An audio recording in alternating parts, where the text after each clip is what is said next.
The very first instance of the Russian Empire using private armies or private militias was back in the 14th and 15th centuries.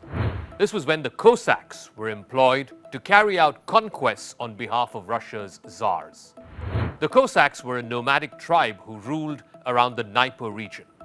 They were bestowed with political and military privileges in return for taking care of conquests on behalf of the imperial army. The Cossacks became the frontline defenders of the Russian Empire. Their story is beautifully captured in Leo Tolstoy's novel, The Cossacks. Recently, there were reports of the Wagner group being asked to join the Russian forces in the Donbass. There were similar reports of Chechen leader and militiaman Ramzan Kadyrov being asked to help with finishing the job in Mariupol. Who are these men and who are these private armies? Who are these modern-day Cossacks? Are they fighting this battle at the behest of Vladimir Putin? Are these extremist groups being funded by the Russian military establishment itself? Are these private armies the secret of Vladimir Putin's success that he has seen over the years from Georgia to Crimea and now Donbass? That's what we'll focus on this week on Crux DeCode.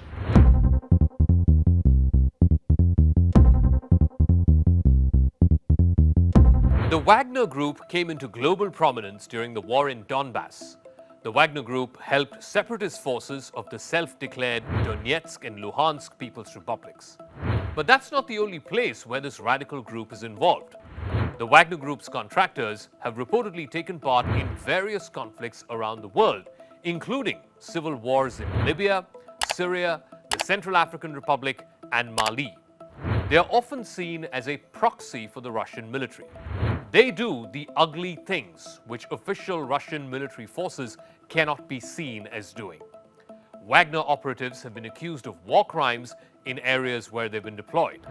It is speculated that the Wagner Group is used by the Russian government to allow for plausible deniability. The group is widely believed to be owned and/or financed by Yevgeny Prigozhin, a businessman who has close links with Vladimir Putin. Prigozhin is also known as Putin's cook because he hosts expensive dinner parties for the country's political elite. These militiamen often train in installations that belong to the Russian military, but because of their secretive operations, it is difficult to establish a direct link. The Wagner Group is said to have at least 6,000 employees and is said to be registered in Argentina. It has offices in St. Petersburg as well as in Hong Kong. The Russian government denies any involvement with this group and insists that it does not legally exist because in Russia, private military contractors or PMCs are not legal. The Wagner Group was founded by Dmitry Valerievich Utkin, a veteran of the First and Second Chechen War. Until 2008, Utkin had served as a lieutenant colonel and then a brigade commander of a special forces unit in the Russian army.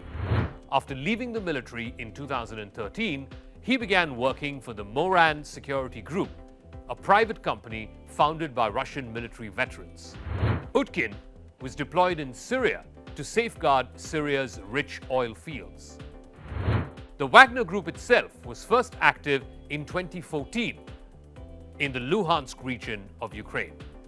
The company's name comes from Utkin's own call sign, which is Wagner. It was named after the German composer Richard Wagner. Richard Wagner was Adolf Hitler's most favorite composer.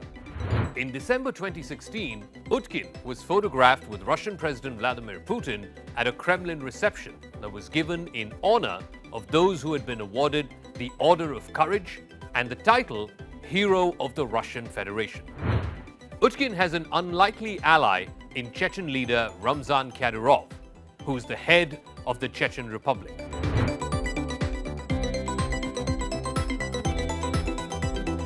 He was formerly a member of the Chechen independence movement. Kadyrov has reportedly been asked by Putin to help finish the job in the southern port city of Mariupol. Kadyrov switched sides in the Second Chechen War and offered his services to Vladimir Putin. In February 2007, Ramzan Kadyrov replaced Alu Alkhanov as the president of the Chechen Republic shortly after he had turned 30. 30 was the minimum age to be president of the Chechen Republic. He was engaged in violent power struggles with Chechen commanders Sulim Yamadyaev and Said Kakiev. Ultimately, he killed both and became the supreme military commander of the Chechen Republic. Since November of 2015, he's been a member of the State Council of the Russian Federation.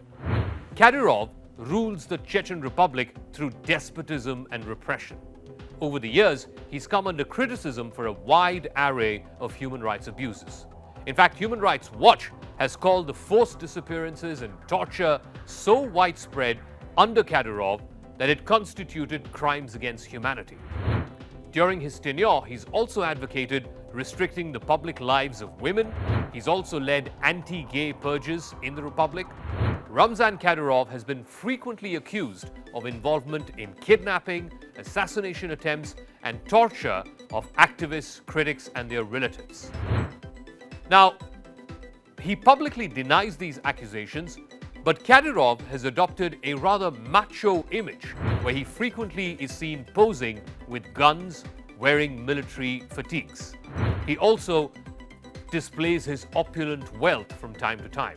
The Kadyrov family has enriched itself considerably during its rule of the Chechen Republic. The Russian Federation dispenses extensive funding to the Chechen government. And today, the distinction between the Chechen government and Ramzan Kadyrov's family is as good as blurred. So ultimately, this war in Ukraine could grind to a stalemate. And that is exactly what Vladimir Putin wants. He can then ask his army regulars and conscripts to pull back and leave the dirty work of cleaning up to the men for hire, the likes of Utkin and Kadyrov. As the United States withdrew from places in the Middle East and Africa and parts of Asia, Russia is moving in to fill that vacuum. But instead of deploying conventional Russian soldiers, Moscow has turned to these private military companies or PMCs. Russia's strategy is very straightforward. It is a low-cost operation to undermine American power, and at the same time, Russia has plausible deniability of any war crimes. PMCs can do everything from providing foreign leaders with security, to training, advising, and of course, directly assisting security forces of a foreign country. Moscow's use of PMCs has now expanded to sub-Saharan Africa, Latin America, as well as other regions.